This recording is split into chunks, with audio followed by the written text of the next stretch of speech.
Well, welcome everyone. Good to see everybody on a Friday morning. So we've got 64 participants already, and that's, I guess, a great number for us today. For those of you that are new or joining us for the first time, this is a session that we like to host every other week, twice a month, on Fridays in the morning, in conjunction with the League of Cities and Towns. My name's Dan Clark, and I'm the director of the Montana State University Local Government Center. And as I mentioned, this is we're doing this in partnership with the League. And we found that this is a very helpful way for us to communicate and stay connected with all the municipal officials around the state, provide updates on the CARES Act funding. And we're starting to morph now, as that's kind of, I guess we've figured out how to access those funds and to manage that. Now we're kind of morphing into other topics, and we're looking to continue doing this as a kind of a consistent, I guess, offering for those who would like to participate. We're going to start creating different themes and topics for these conversations, and we are certainly open to any suggestions you might have. If there is a topic or an issue you'd like to have discussed, we would love to add that to our list as we plan out the next several months of trainings. I'll be talking about some projects I've got in mind that I'd like to bring up later in our conversation, but we have an agenda that we'd like to follow today. If hopefully you saw Ashley's email from yesterday, and you can see what we're going to be covering today. First, we're going to the topic on the agenda is the first call computer solutions and the servicing of the CARES Act reimbursement. And Tim, is that a topic you're going to take on, or who's going to be? No, I think we have a representative from that organization that just wants to explain what they do and how some of those services are available under the CARES Act. It looks like we've got David Brannon on. Yeah, David. David, okay. Great. Yes, David, are you able to unmute? Yeah, can you guys hear me? Yes, we can. I'm trying to turn my camera on for you. Hold on. Do you know how I do that? Let me see here. I think I found it. I pushed the button that says video. At the bottom, yeah. Let's see if I can turn it on. It should be next to your mute button at the bottom of the screen. Okay, there we go. There you go. Hello, everybody. Hello. Hi, David. There you are. Hey, Tim. Yeah, I work for First Call Computer Solutions. We're a full resource IT company. I think I've probably met some of you. We usually have a table at all conferences and things like that. But I just wanted to speak quickly, tell you a little bit about our company. Quickly about myself. My name's Dave Brannon. I'm from Montana. I am the business development executive here at First Call Computer Solutions. I've been with these guys for about 5 years, but I've recently taken on this role. Helena, Great Falls, Butte, Bozeman, those are my main region territories, but we are a full resource IT company. We do websites, project work, IT management. We will order projects or order products for you. We have cybersecurity offerings that are important right now. We also do full IT management, and we pretty much do it all. We're one of the larger IT companies in the state. We're in Missoula, Great Falls, Helena, Butte, the Highline, and Bozeman. So pretty much all over the state. We have over 40 employees. So if you have any IT needs, we definitely would love to chat with you about that.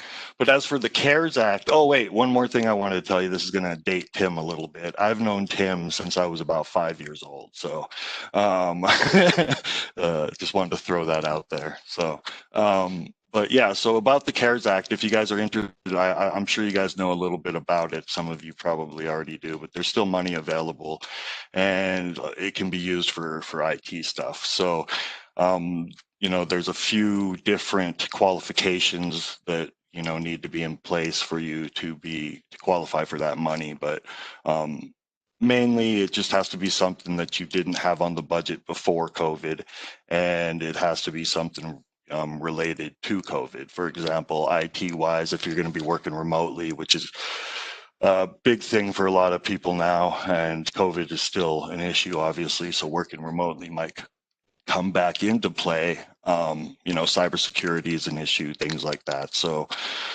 you can order new laptops. There's all kinds of, our clients have been getting all kinds of things through the CARES Act. So if there's any questions, we'd love to chat with you guys for a few minutes and see if there's any need. If you guys have any questions right now, I can answer them the best to my ability.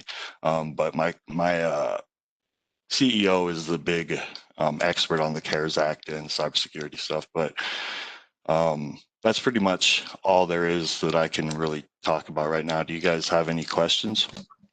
I do. I have a question. Can you hear me? Yes, ma'am. Sandra Jones, how are you? Yeah, I'm the mayor of Roundup. Thank you, David, for being here this morning. We're still tweaking our council chambers to find things that we're identifying that we still need to be able to have our virtual meetings virtually. Mm-hmm. And so, can I get some contact information from you? Yes, I'll give you guys all my contact information. I don't know how to do that, but I will do that somehow.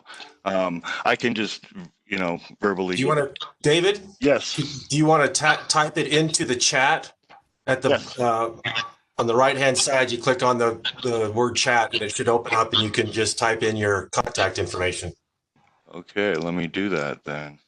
And David, it would be helpful if, in addition to the chat, if you will give it to us verbally, because the recording won't show the chat. We want to make sure people who are watching this later have your contact information as well. Okay, so I will start with my work phone number. I work for First Call Computer Solutions, just to remind you guys. My work phone call is 406-215-1054. My cell phone is 406-546-1764. My email is dbrannan, BRANNEN, at First Solution, not solutions, solution.com. Great. So, and, you can just call me up. It'll be, if you guys have any questions, we can, set up a little, see if it's worth pursuing any further. I can bring my CEO in for the call, who's helped a lot of our own clients already get the money. And there's certain ways, as long as you can justify it that you're going to be using it, you need to, we've had clients have gotten new printers through it, things like that. So there's lots of ways to use it to get to get things you need. So if you want to shoot me an email, give me a call, we can set up a time to talk. And I have a little bit of a motivator for you. We're doing a little $1,000 giveaway that we were doing at our last virtual thing that we're extending. So if you guys do a little virtual or do a little discovery meeting with us, we'll throw you in that for little $1,000 giveaway. It's for a vacation. So. Thank you, David. Appreciate it. Yeah. So no, I really would love to chat with any of you guys and help you out. If there's anything we can do, we'd definitely help you pursue the CARES Act or anything. And if you guys are having any other IT issues, like I said, cybersecurity is a big thing right now, especially with people working remotely. And backups, having things in your cloud. If you're not in cloud, you might want to think about moving to a cloud with all the hackers and things like that. So there's lots to discuss with the COVID, but I really appreciate all your time. And I know I've reached out to you and probably sent a bunch of you guys emails and things like that. I apologize if I'm bombarding you. I'm new to the region, so I'm just trying to get out there. But I appreciate your guys' time, and I would love to hear from you. Any more questions? All right. Looks like we're good then. Like I said, I appreciate your time, and if you need anything, reach out. Thank you, Tim. I appreciate you for giving me this platform. You bet, David. Thank you. All right. I look forward to hearing from some of you. You guys have a good day. Thank you. Thanks, David. Hey, this is Ashley. This is Kelly. I just wanted to add that for all of the CARES Act stuff, just everyone remember that the last day is December 30th. And yes, I forgot to say project, all of, like, if you buy something or you're putting something into place, or you've even got people helping with like scanning and stuff, the CARES Act will not reimburse for that unless it's finished by December 30th, unless we somehow get some kind of extension. But as you know, I'm not holding my breath. So yeah, I wouldn't just focus on that being your deadline. I wouldn't either. No, that's a good point. And we can get you in right away if you guys are, really interested in looking. I'll make sure we get it done quickly and we'll help you get it all taken care of. So. And Kelly, that's a good point to bring up. A quick clarifying question. Does the work have to be done and the invoice submitted by December 30, or just the work be done? No, just the work be done. We're going to have that last round for reimbursement isn't going to take place until January. So, and you'll be claiming it for everything up till December 30th. But they are going to be looking that the project is completed as of December 30th. So that's a little bit different than how you would normally reimburse. It's not going to be like, just do it until December 30th, just get paid back until December 30th. Like, the project you need to show it's done. Yeah, Ashley, this is Tim. I'd also like to just let everybody know it's not resolved completely, but I think we're making progress relative to the fact that the CARES Act dollars are not a reimbursement. That we're working with the counties and meeting with the governor's office on a weekly basis, so that the ultimate goal is that is general fund money to be allocated by your governing body in the future. And the other issue that has come up this week, I think, in a meeting with the city managers, is the level of reserves. Some of you are hitting the 150% mark. We brought that up with the governor's office yesterday. And we will be working through that issue up to the point where, if necessary, we may have the governor clarify that that's eligible this year because of the pandemic through his emergency order. It's not resolved yet, but because of that meeting with the city manager, we do have that on our agenda, and we're working through it with the governor's office. Okay, great. Thank you so much for that, Tim. And Tim, I think the point that you're bringing up, this clarification, the counties have been talking about this a lot too, and Eric Bryson has been very diligent about reminding people this is not reimbursement. It's a different classification of funding, right? So don't think of it as a reimbursement. So I appreciate that you're bringing that up here as well. Yeah, that's correct. This is general fund money, and we're working to get the absolute clarification to be allocated by your governing board for your local government needs. Okay, great. Thank you. All right, Dan, we're going to shoot it back over to you. All right, thanks. My computer just crashed, and so I'm joining by phone. This is exciting. So next on our agenda is we've got a gentleman I have yet to meet. I believe his name is Hulls, Mr. Alan Hulls, something like that. So anyway, so Alan, what do you have to share with us? Well, thanks, Dan. It's been a while. It has been. Appreciate the time. I've just got a couple of announcements from the MMIA. It seems early, but we are starting our renewal process for next year's coverage year, and we will be sending out information to your staff on property schedules and those types of things for the property program. But the one thing I wanted to highlight today is next week, we will be sending out notice to members who have volunteer fire departments of the timeline that you will need to follow to get a quote, if you elect to, for presumption coverage for your volunteer firefighters. In 2019, the legislature passed a bill that allows for presumption in the work comp statutes for firefighters. Basically, the bill presumes that heart attacks, lung disorders, and 10 forms of cancer are caused by the job for firefighters.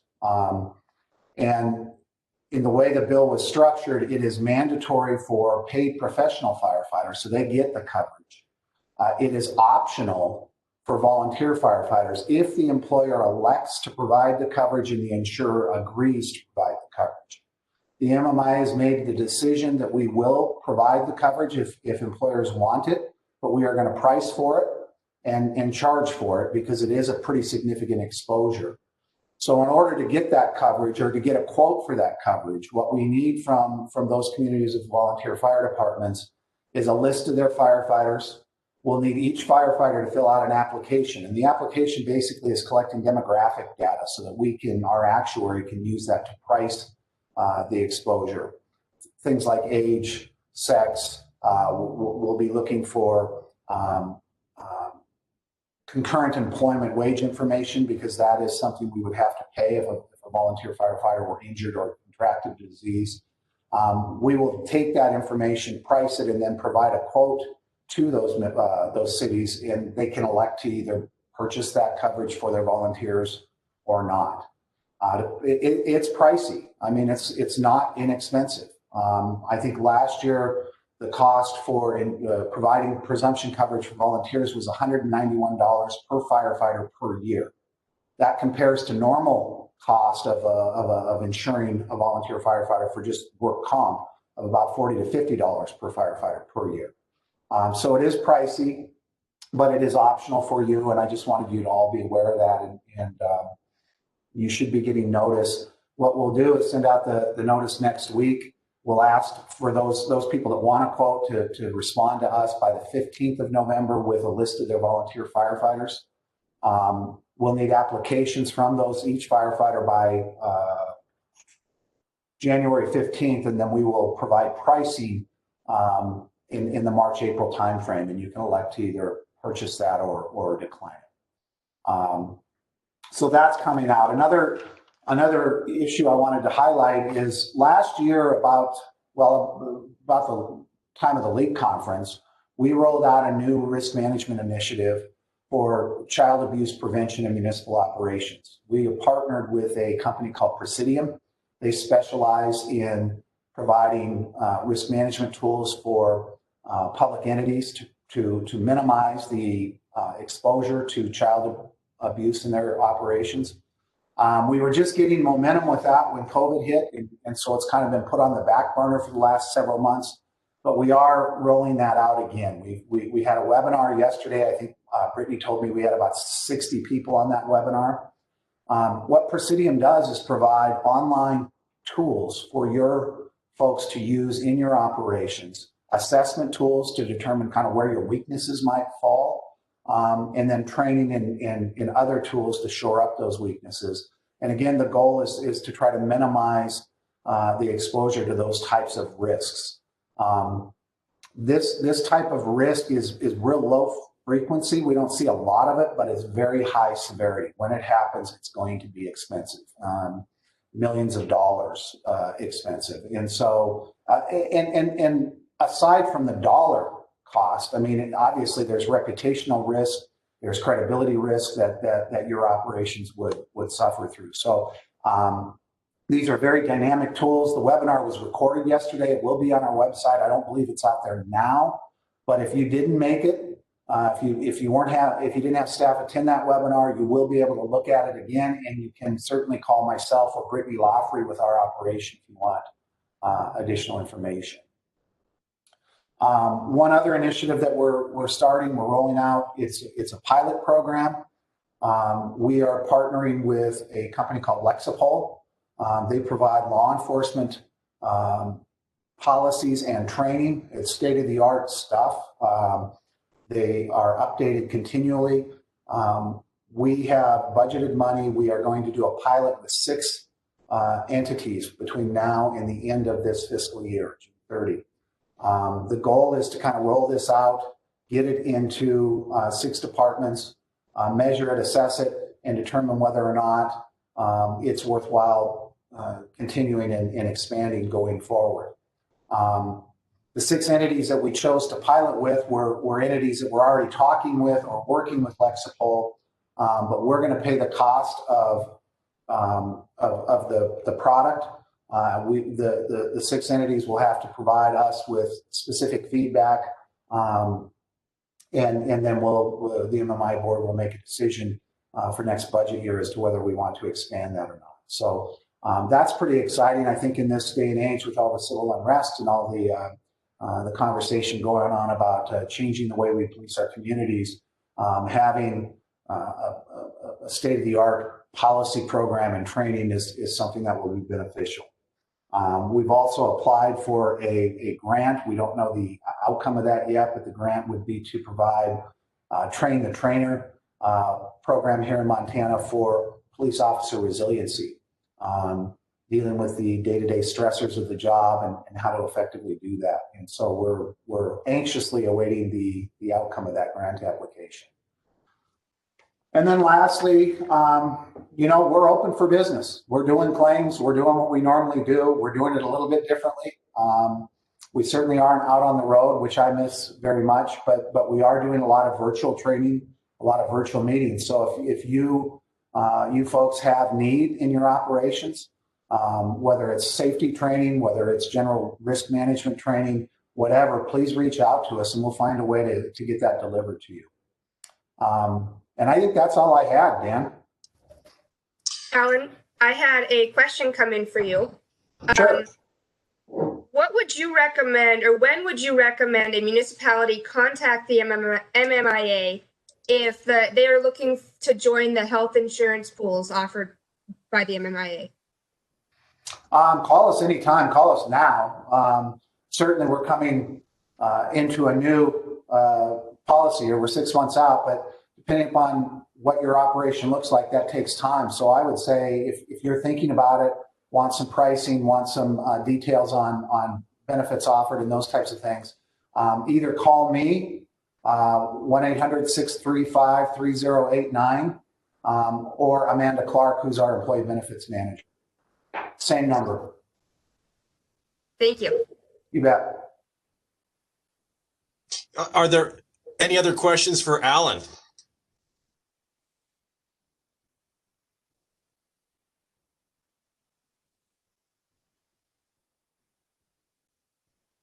All right. Well, thank you, Alan. Appreciate your time, and likewise, as Alan said, he's open for business, as well as the local government center. We're also open for business. We've been doing a lot of consultation over the phone. We've been doing a lot of email correspondence with technical assistance questions. We have done a few trainings via WebEx or Zoom, and on occasion, we have gone out to communities where we can socially distance appropriately, and have had some meetings and facilitated some sessions for different folks. So again, we're also available to help you with your needs as they arise. So as well as I'm sure Tim is, and Kelly. So we're here to help serve you and make your jobs and lives a lot easier. So looking at our agenda, the next item there to discuss is managing municipal boards discussion. We've been approached at the center by by one municipality in particular, but in our conversations with others, we have recognized that city boards and managing boards and different committees is becoming I don't know if it's becoming a challenge. We're recognizing it as a challenge. And what we have done at the center is we've created a list of topics that are tied to these municipal boards. And I bet I could share that list with you quickly here. And we've been talking with the league and trying to think about how do we approach these issues around best practices for creating and managing municipal boards. Can everyone see my screen now? All right, I got a head nod from Ashley. So we've sat down and thought, well, what would it look like if we were to think about boards and creating boards from the beginning to the end of its life cycle? There are some boards that are statutorily required. Other boards are a creation of the commission as the need arises. And so how do we create those boards? How do we structure them, organize them? What is their task or their charge? what is it you're asking them to do? How do they interact with the commission? And so we've been trying to figure out and get our head wrapped around this. And this is our first blush, first attempt at looking at this topic. And our interest is, I guess, starting out asking you folks, is this something that many of you are also recognizing a need to have some clarity around board creation and managing your boards in relationships with your boards? Is that something that you feel would be a useful area of discussion and research on our part and with others, and in providing some sort of a document? We thought maybe adding another chapter in the Municipal Officials Handbook would be a good place, a source for this to go. But I thought I'd just open it up and hear your thoughts. And is this something that is worthy of our time to try to create a structure and information around this? So what are your thoughts? We're seeing lots of enthusiastic yeses in the chat box. And Amy, if you want to unmute, go ahead and throw your thoughts out there. I think this is a great idea, Dan. I think it would be wonderful to have this resource in the guidebook, and I also would love to see some trainings for board members, especially regarding what they can and can't do as far as ex parte communication and things like that, because we are lacking basic ethics training for board members, just basic things that they might not know. So great idea. Yeah.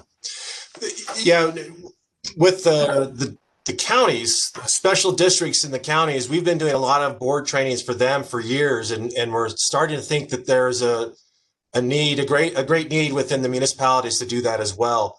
The city of Missoula and the county of Missoula have for years invited me out, and one county, the county in the spring will host me. They'll pay the fee, and they'll bring in all the county and municipal folks for a training in the spring, and then in the fall the city will host it, and they'll do the same thing, and they'll bring all the county folks and the city folks in, and we'll go and do a training for them. So they split that up between those two, and so those larger metro cities and counties, that works really well for both of them. But yeah, I think, well, thank you, Amy, for your thoughts and input. And I think we've got a training that we've established for those county special district boards, but I think we can tweak it and make a municipal specific training platform as well. One of the things I'll also mention that we're working on at the local government center is we're starting to recognize with the impacts of the pandemic on the way we conduct our business, is that our ability to travel and everyone's willingness and ability to travel to different trainings, is we're going to look at our current training for boards, and we're going to break it up into small vignettes, and we're going to have a whole training platform that has small topical or short topical videos and interactive presentations that you could then direct your board members to this portal, similar to what we did with the Municipal Officials Handbook training, something like that, but for board members, but shorter topics that they can pick and choose. And if you as a city said, here's the topics we would like to have as a core topics we think all of our boards need to have, and then we can set it up to where they have to go through all that training. So we can do it virtually, as well as come out and do it in your community in person. Both, I think, are valuable processes, because not everyone can come into an in-person training, especially if it's only happening once a year in your community or once every couple years. So this is another way we can reach out and connect with your board members. Other thoughts? Ashley, is there anything in the chat other than just enthusiastic yeses? Can I say something? Yes, go ahead. Yeah, Dan, I think this is a really great idea. We actually have several volunteer groups that really operate as a board, and they don't have all the guidance of being a board. Some do, some don't. But there's one particular group in our community that could really use this. And I'm also hoping that you can include a succession plan for the boards as well. I think that would be good because a lot of them, the founding members fizzle out, and then they need some kind of plan to continue the board. Thank you for doing this. Thank you. I'll make sure we add that. Succession plan is a good suggestion. Any other thoughts or comments? Have you found that one of the things we've been hearing is as you have a long-standing board, they sometimes lose their direction. They're not, that's unclear about their relationship, and they may assume a particular role that is not intended, or at least the current commission has a different expectation of that particular board, and that creates some tension between the commission and the board. And so we're trying to figure out how do we frame that, and a lot of our effort is thinking proactively. If you were to create a board or a committee, being clear about its purpose and intention, and define in that resolution that creates that board what your expectations are. So those are some of the things that we're working on, maybe some templates, maybe just a thought process for you to go through within your, as you administer, as the administration with the commission, the city council, just think through those things ahead of time may help prevent conflict in the future when there's clarity about expectations, roles and responsibilities, communication channels, yeah, some of those things. So Dan, in the chat, we're seeing some great feedback.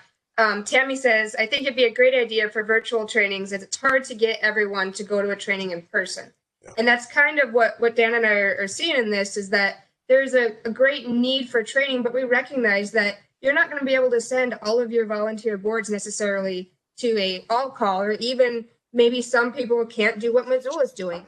So we want to have some resources out there that are going to be there to support you, that are available kind of on demand. So even if you do have a Missoula style model and you have that board training in November, and then you have board members start in December, they have potentially another 6 months or so before Dan comes back. We want to have some things available that you can access and provide to them right away. So that's kind of, and we don't think that this online training idea or model that we're looking at is ever going to replace all of our in-person training. That's not our intention. But if we can get that basic information out there and available when you need it, hopefully it'll lessen some of the confusion and some of that conflict that comes up. Yeah. So that's our goal. I have a question. Will some of this be provided like a PowerPoint presentation that people can go in and access at another time? You know, where it can be just kind of a resource tool that we can go back and say you have a member that joins 3 months later and they can still find the same training? Yes, Mayor. Go ahead, Ashley. Okay, it'll be similar to what we're doing right now. If we have this webinar style information, we'll record everything so you can go back and play it. And if there are handouts to go with it, we'll be able to post those handouts as well. So everything that's a part of the training, all the content will be accessible whenever you need it. And that's kind of the goal, is to have that on-demand availability so the need is met when you have it. And another aspect of the training, as we're imagining it, is having, like I said, a short vignette. So we might just cover maybe closed session, and it'll be its own section. It might be 10 minutes of talking about closed sessions. And we might have another 7-minute segment talking about what constitutes a meeting, and another section just on public comment. So you can go through and click at your leisure. You can kind of say, well, I want to learn about this one. I want to learn about this topic. Or we're going to have an executive session coming up at our next meeting. You can go on that without having to watch a whole 2-hour webinar. You can just watch that short section on having an executive or closed sessions. How do we deal with the meeting minutes of that session? All that would be contained in maybe a shorter section. So we're hoping to have a similar to this, this outline. That would be a series of short vignettes or short webinars for you to watch. That's our plan. If you've got ideas or suggestions, please let us know ways in which you want to access this content. and how you think your boards could best access the content as well. We're going to continue this discussion on our end. We would love any feedback you have for us, any suggestions or ideas or topics. What I will do is I will email this outline out to the clerk's listserv and the mayor's listserv and the city manager's listserv. And if you would be so kind as to maybe make any suggestions or send back a note saying, oh, add this topic or whatever you'd like to see us add, give us a call if you'd like to talk about better ways for us to deliver the content. We're going to have a conversation, I think, in a couple of weeks with city managers and get their specific input as well. I think the larger metro cities have a lot more boards and it becomes really complicated. So we want to have that conversation with them. I think in the future, what we may end up doing, like we did with the Municipal Officials Handbook, is we might ask those of you that might want to join on a team that we can write up and flesh out this outline and create content that we could then add as a chapter to the Municipal Officials Handbook. So if you're interested in having this conversation and helping us craft this and think not only the large metro cities concerns in their perspective, but also from the smaller municipalities, we need to get everyone's perspective on how you're managing your boards. And we want to make sure we have good content for everybody. So keep that in mind. If you'd like to help us, we'll be asking in a more formal way in the future if you'd like to join us on that writing and creation team. And Dan, can I also just add, if we put this out there, is there an aspect that we miss? So we know we need to hear from the LGC for governance. We're going to have the MMIA talk about the risk portion. Do we need to hear from Darla and company about any financial aspects? So if there's a piece of it that you need that's not on there, by all means, let us know, because we want this to be as helpful to you as it possibly can be. Yeah. Kelly or Tim, is there anything I missed in that conversation? No, I think that was really good, Dan. And, this is one of those governance issues that needs to be managed over time. So I think, as we discussed, Dan, there needs to be ongoing orientation as to roles and responsibilities and expectations. And I think that, too, can be a part of what we're putting together here. Don't you, Dan? Yes. Yeah. Yeah. And I think that ongoing access is an important part of it, too. Yeah. And to date, we have a handbook, a board handbook that was created with the center and Dr. Paul LaChapelle, and that needs to be updated as well. So we have a standalone resource that we're going to try to update, as well as add something to the handbook, or to the Municipal Officials Handbook. Well, that handbook is for counties, right, Dan? Yeah, so, mostly for counties. And so, yeah, we'll probably cut and paste stuff out of that into this new resource. Great. Well, not to belabor that point, but thanks for your input so far, and be watching for us to send out this outline. And we're interested in hearing anything you have to say that would help us make sure it's comprehensive. All right, so the next item on our agenda is the question answer portion. And so now is the time for you to ask any questions you might have. It's kind of the stump the chump section. You've got Tim and Kelly from certainly that they're not the chumps, but from the league. Alan's still on. I believe Alan's still on. Yep, there's Alan. And then the center. So if you've got questions related to anything in general or something specific related to the COVID and the CARES Act program, here's your chance we've got about 20 minutes is what we scheduled this conversation to be. So I guess I'll open the floor. You could either use the chat or raise your hand by finding your name in the participant list, and next to your name should be a hand. You can click on it. That'll indicate to Ashley to unmute your mute button so you can ask your question, or feel free to type it in. That's my sign language for typing. You can type it in, and we'll see if we can't ask the question for the chumps. Hey, Dan, this is Tim. I would also put out to the group that we feel these town hall meetings every 2 weeks have been very useful. And we're well down the road relative to the pandemic and the CARES Act. We know that there's going to be additional legislation. But I think that this forum presents the opportunity to talk about other issues of importance. And just to get some feedback on this meeting, if you want to continue it, I think that it's been very useful from our point of view, but please give that some thought. Even to the point where, hey, Tim, Kelly, Dan, Ashley, let's talk about X, Y, and Z. That seems to be an issue in our communities today. So we'd certainly like some feedback on this particular meeting as well. Tim, do you, I think the league does a really good job, and I think it's such a huge asset in being able to connect with presenters and speakers or people that we need to talk to. So are you open to the idea of people asking for external presentation or speakers or information during these meetings? Absolutely. I think at our last meeting, we had Senator Tester.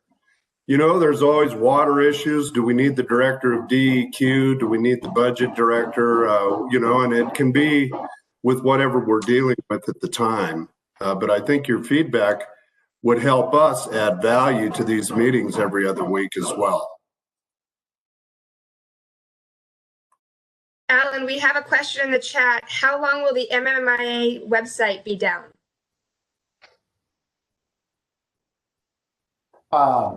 Boy, you guys, Laura, you took the stump the chump questions or comments very seriously. I might have I'm going to defer that question to our communication strategist. I wasn't aware that I knew we were doing some work on the website, but I wasn't aware that it's still down. It's Chanel. Can I speak on this? Oh, there you go. Yeah, actually, we migrated our website over last week. If you're having issues accessing the website, you may need to visit with your IT department to make sure that it's pointing to the right IP address. So if that's not working for you, give Jim Averill a call at our office. I don't know his number off the top of my head, but I will put it in the chat here in the next few minutes.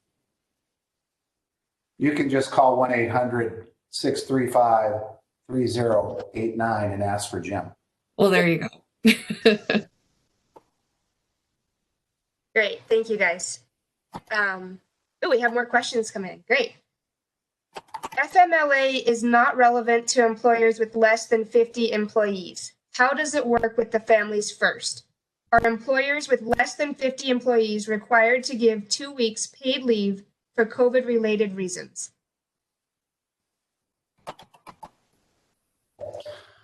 Boy, you guys are really, don't you have any questions for like Tim and Kelly? I mean, you're asking me these technical questions that I usually go to my staff to get answers to. I know that there is a element of FMLA in the Family First. I'm not sure the specifics, and I certainly don't want to misspeak, but I see Kelly raising her hand and she can bail me out. Happy to. Obviously, you want to speak to your city attorney about it, but the COVID leave does not have that less than 50 employee exemption to its applicability. So it basically applies to everybody. It actually exempts businesses that have over some ridiculous amount, but that doesn't apply to public. So it applies to all public. Also, Angela gave a presentation last week, I believe, about the Families First Act, and it is recorded and on our website. I will put the link in the chat to our recorded webinars page. Just scroll to the bottom, and it's the newest one at the very bottom. So we'll get that resource in here for you as well. And if you attended the league conference, there was a really great session that covered a lot of these HR questions with Stephanie Breck. So if you attended the conference, you can just log back into Whova and click on that session on the agenda, and it was Stephanie and Angela. So that's another resource as well. Okay, yeah, it's great. Thanks, Amanda. Another COVID-related question. Is anyone giving more than 80 hours COVID leave if they were quarantined or isolated for more than 80 hours?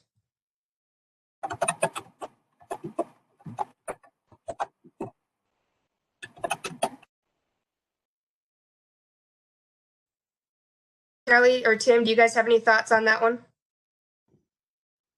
Well, I mean, not COVID leave, but every community was treating it differently. We had some communities, particularly in the beginning, that were just paying employees no matter what was going on because they just needed to figure out what was in front of them. I don't really know what's happening at this point. My suggestion would be to go back to those two presentations that were just referenced. And if you don't have an answer there, then I would touch base with Angela because she's really talking with everyone about what they're doing in terms of COVID leave. Great, thank you. Amy, I see your hand is up. Do you have a question or a thought? Yeah, so just a CARES Act question for you. So we have Laserfish content management system for our online documents, but need more licenses to allow more people to be able to upload documents for the public. So we wanted to basically upgrade what we currently have so we could add more people, more employees to that, and therefore add more documents.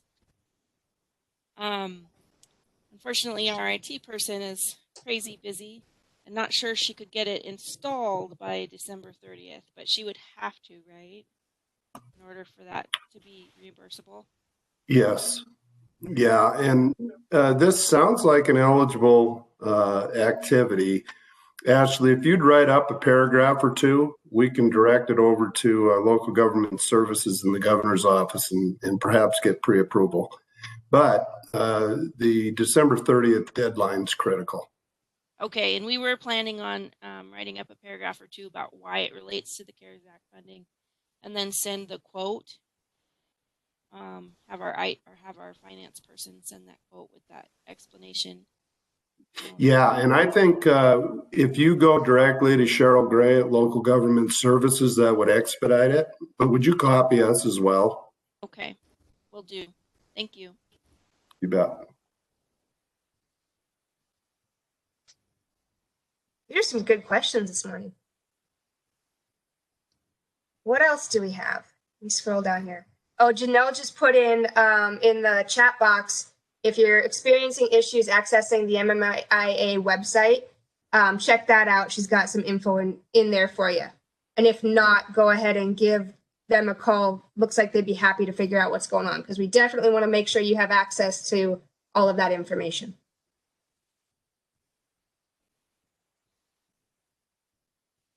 Anything else that we have? We have about 10 minutes left in our scheduled time. We're not going to hold you here any longer than we have to, but want to make sure we give opportunity to ask any questions. I'm going to make more public commitments, so I have to make sure that I do what I say I'm going to do by next week. You will see next week on our website, and we'll push it out to the listservs, we'll release a parliamentary procedure online course. It's going to be free to access. It's going to go through Moodle like our other courses. It's going to run just like Dan was talking. There's going to be short videos, there's going to be handouts, and there's going to be quizzes.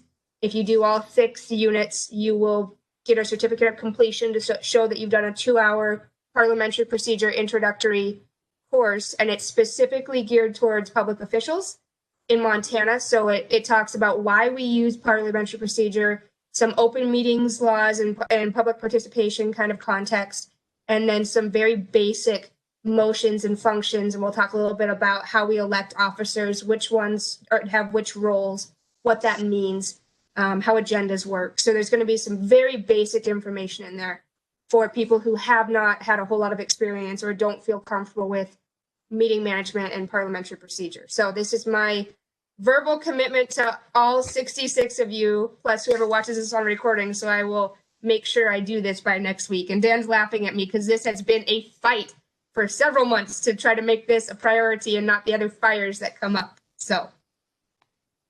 And as Ashley's been working on this is part of that overall effort that we have at the center trying to create content that can be accessed at any time, at any place. So it's not always just an in-person. So it's kind of helping in this interim during the pandemic, but we also want to continue building that content even after that, not to replace our in-person training, because we don't think that anything could replace our in-person training. We're that narcissistic about it. But we think it's important to have access to that content because not everyone can participate in those trainings. So we'll continue trying to balance both of those offerings to you. And Amy asks, is this something that we can make available to board members? Absolutely. It's meant for any and all public officials. We're probably even going to have like 4-H members taking this to learn about parliamentary procedure, but it's specifically for our public officials. So it has some of that, the Montana law kind of context in there as well. So hopefully it'll be useful for you. And I would love to hear feedback on it. It's not going to be perfect. Dan knows my frustration. I've spent several months trying to figure out how to make this work, got everything lined up. And we just got our brand new edition of parliamentary procedure this week. So everything that I have in there that says the 11th edition is the new one, only use the 11th edition. Now we have number 12. So I will be going back and redoing all of the references I have to the 11th edition, but we're not going to let that stop us. There's very minor changes. So we're going to run it as is, and I will update it as we get some time. It just shows how nerdy we are that we get really excited when the new parliamentary procedure handbook comes out from Robert's Rules of Order. So really, really excited. And it's spiral brown, so it's easy to open. And there was a nerd alert in our office this week. All right, I see a comment from Agnes. I haven't read it yet. So we are not, but haven't had to deal with the second round of COVID at this time. My understanding is that they have had to take their own personal sick vacation to get paid if it had to be off again. That is why they cautioned employers to make sure employees understood that. You could have something by remotely working and then only have to use part of your COVID or sick hours.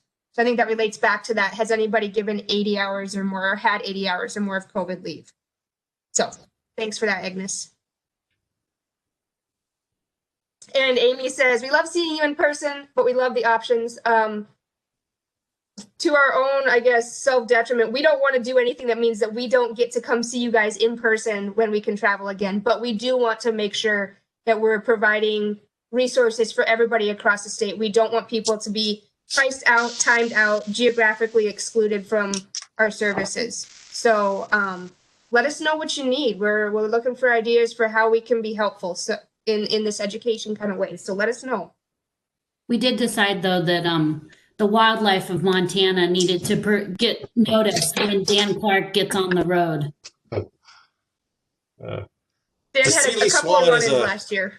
The Sealy Swan's a gauntlet for me. I seem to take out bears and deer and everything else in that stretch of the highway. So the practice we've taken at the league is we call Fish, Wildlife, and Parks to let them know Dan is on the highway. He's in motion.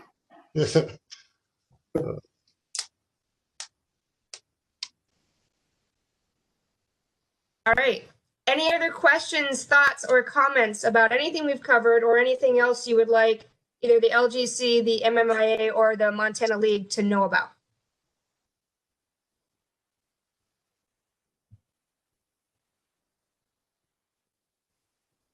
I'm getting really good at my hold the silence on a Zoom call.